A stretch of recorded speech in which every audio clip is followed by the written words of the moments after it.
How's it going, everybody? Welcome back to the channel. My name is Brad the DC Universe Geek, and today we are looking at the Pop Mart GONG Shazam action figure. This bad boy is 1/12 scale, and he's based off Shazam's appearance from, as you can see from the top of the box, Kingdom Come. And this is actually when they called him Captain Marvel.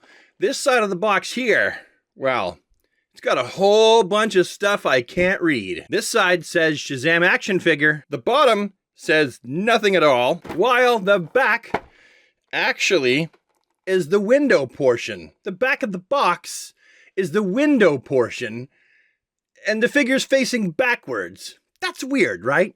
Like, I'm not the only person that thinks that this is just a strange way of designing the packaging for a figure, right? Down here, boring shit. Up here, the exciting bit, the figure. It's like he's a 7-year-old kid sitting in the back of a station wagon in the 1980s. You know how the seats faced the back? So you'd be pulling faces at the driver behind you at the stoplight. Anyway, let's yoink him out of the packaging and have a closer look at said figure who's facing backwards. It's funny, in the Kingdom Come universe, it takes place so late in the hero's timeline that Billy Batson is old enough that when he says Shazam and transforms, he's a grown man at that point. So literally his clothes just change and he gets superpowers. So this also came with a Ziploc baggie full of, I don't know what this is. This is kind of stiff. Feels like I got a credit card. And of course we have the clamshell. So let's open the clammy up and dump it out. Remember, this is a soft fabric surface, so I'm not scratching the figure at all. Oh, I know what is in that zippy bag. It's going to be his cape. So let's take out the contents of the Ziploc bag. It's simply instructions saying you got the figure, you have all the hands that come with him, here's the cape, here's how you attach it, here's how you put the head on the shoulder. That's if you got the two heads. I didn't get the deluxe version that has the two heads. I have the simple basic version. And yeah, I was right. His cape is in here. What else could really be in there? Is there anything else in there? Nope. Wow, nicely done too. This cape looks fantastic. It's been really well made. The edges are nice and crisp. Take note, McFarlane. The way they did their cape is really good. I will say though, it is kind of thin. That has me just a little bit worried. I hope this isn't like pantyhose material. I'm looking at this and thinking daunting task. Oh boy. I really hope I don't mess this up. How am I going to get this in there properly? Oh boy. Okay, well I've got this bent up and I'm just gonna stuff it. Oh boy. Just gonna stuff it up there. I've literally made no progress. I keep saying stuff it, but nothing happens because it doesn't go all the way. Okay, hang on. I'll be back in a second. Okay, I think I figured out a better way to do it. I took the head right off, and then I'm just gonna mash it. Just gonna push. Just got it and then, okay, go like that. And then do like this. Oh, Houston, we have a problem. Oh, that ain't good. That stuff ripped, like right away. I didn't even do anything to make it rip. I just stuck it in there. I just did what the instructions said. Look, bender the wire inside the cloak and put it through the golden rope around the neck. I did that. When the top collar is completely through, turn it down along the crease. Well, I guess at least nobody's gonna see it, but now I'm afraid to bend this. I mean, I can't leave it like that. That's ridiculous. I'm gonna have to bend the cape around and make it look nice. But, geez, I really am not keen on the idea of this. Oh boy. Okay, I'm in the process of changing his fists too, and I want you to see something. This is a little bit different. See how the hinge goes on the diagonal? That's different. I've never seen that before. Oh, these fists are really challenging to put on there. It's a harder plastic. And oh my God. I'm afraid that if I push too hard, it's gonna break. Oh man, that was challenging. Oh, and I gotta do it again for the second one. Get the piss on there. Get in the hole. Oh my god. Did it. Whew. That was not easy, and I crinkled his cape all up trying to do it. Okay.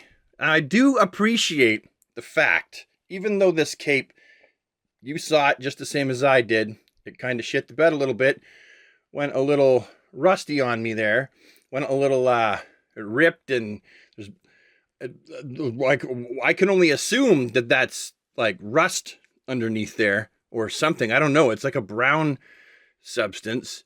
Oh, fuck. Really? And I was trying to be careful, but look what the fuck happened. Ah, damn it. Or was it like that in the first place? Let me go back and look at the footage. Hang on. He's a grown man at that point, so literally his clothes just change. Nope, I've looked. That was like that from the moment I took it out of the package. You've got to be kidding me. What the heck? This figure looked so, it was so promising. It was so promising. I was so excited. And I don't know. Fuck. Okay. I'll just get on with the review. Okay. So this is the figure out of the packaging with everything that it came with. We have the figure and we have the extra set of hands. As you saw, I changed them. I don't figure I'll ever use these relaxed hands on the figure. I'll just keep the fists on the body. It is a fantastic looking figure. It has so much going for it. I just wish that mine had a came without this ding in the lightning bolt. I could deal with the cape being a little wonky underneath where I can't see it, but this ding in the lightning bolt, once you see it, you can't unsee it. But it does have a lot going for it. That's the problem. That's what makes this so hard. If it was just like a crappy figure that I paid $25 for, it wouldn't be such a big deal. But I bought this from China and it was like $60 or $65. And it just looks so good. It has so much going for it. Like the fabric for the suit is fantastic. They chose a great fabric for the suit. And he's also got the line that goes up here like that with the button that's supposed to hold his tunic closed. They've actually went and attached the cape properly, where you have this neck piece that's attached to his shirt, and then the cape kind of wraps around the rope that's around his neck. There's all this fantastic gold like around his wrists here, the wrist bracers, and you've got the sash right here being made out of gold. You've got the fantastic fancy dancy doohickeys on his cape here that have all been put on here lovingly with care, and they've been like sculpted individually. Like that, there's so much going for this Shazam, for this Captain Marvel figure. The boots look amazeballs. They look really good. They got wrinkles and texture and the stitch lines. Like there's so much going. Even the bottom of the boots for this figure. Like there's so much going for this Captain Marvel figure that it's so painful that I'll have to get in touch with them and see if they can send me another one just because of that defective lightning bolt. Not because of the cape, just because of the defective lightning bolt. And let's be honest here, super friends. This is the best Shazam head sculpt I think any of us have ever seen anytime, any place, ever. This is absolutely the best. I've never seen one better. It looks so good. The paint deco for this is perfect. Literally perfect. And I love the build for this guy. He's just huge. He's Captain Marvel size. He's a brick shithouse. Here he is in comparison to the Mezco 1/12 Collective Shazam / Captain Marvel. And I'm sorry, man. I mean, the Mezco 1/12 Collective one doesn't even compare. It's not even close to being in the same league as this here Pop Mart GONG version of the Captain. And here he is next to my custom suit Superman from Mezco 1/12 Collective. And you can see that he's actually just, it seems, a butt hair bigger than Superman. But the one thing I really like about the scale of these guys, of this Gong figure compared to the Mezco 1/12 Collective is that the scale of the head in comparison to the body is actually a little bit more correct than it is with the Mezco 1/12 Collective figures. As for how articulated it is, well, you got full rotation all the way around, aside from the suit, up in the thigh here, and there's lots and lots of leg articulation here with this guy. Just a ton. Double jointed knees. We have a ball joint in the ankle that actually gives way to quite a bit of articulative movement. We have articulation in the torso, and we have articulation. Do we have articulation in the waist? I don't think we do. I think it seems to me it's just up in the torso here. But forward, about that. Back, about that. He's got his shoulder articulation up to a T, about that much. And then you've got your bicep swivel. It will do 360, but the fabric is obviously going to get in the way, and it's not going to roll out of the way because you've got these cuffs that hold it in place. Double jointed elbows. I'm going to try to move this fabric out of the way and really crunch up both of them, because the one I'm definitely getting more articulation out of than the other. That's weird, isn't it? That's weird. That one goes up nicely. I'm not going to push it. I don't want to break it. So that's what I'm getting for the articulation for his elbows.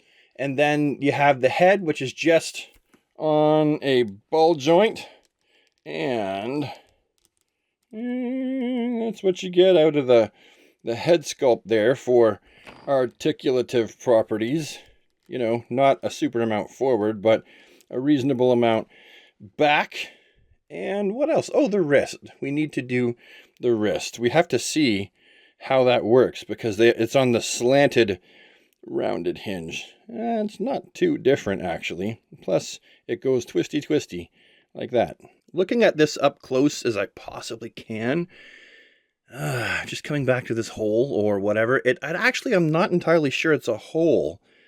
I'm not really sure what's going on there, but it definitely came out of the package like that. So what are my final thoughts about this figure? Well, I'm in the middle, you know. I'm torn because I really do like the look of this figure, and it is pretty well articulated, and it is, in my opinion, the best looking Captain Marvel figure that I've ever seen. So it's got all those things going for it, but you watched the video and you saw the problems as well. So I don't really know if, with a clear conscience, I could suggest that you pick this up. I would say purchase at your own risk. You may get one that's a bit of a dud, like I did with the lightning bolt, or yours might come out of the package absolutely perfect. I can't say whether or not you should or shouldn't get it.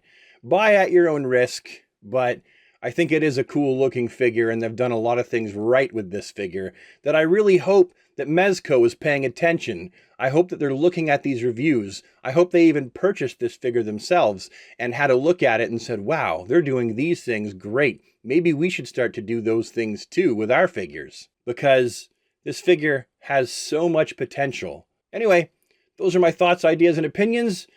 Hopefully you found this video to be an enjoyable, useful waste of time, and I will see you with the next one, super friends. Have yourself a super awesome DC day, and take care. Bye for now. And we're back with another mediocre action figure review. Today, we are looking at the Mart GONG. Tongue won't work in my mouth. Tasmanian devil. And we're back. Today, we have another mediocre action figure review for you. We're looking at the Shazam action figure by Mart GONG. Why Mart? Bees. Say your bees. It's the bee's knees. Big bad battle bitches. Buzzing buccaneers, buxom babes.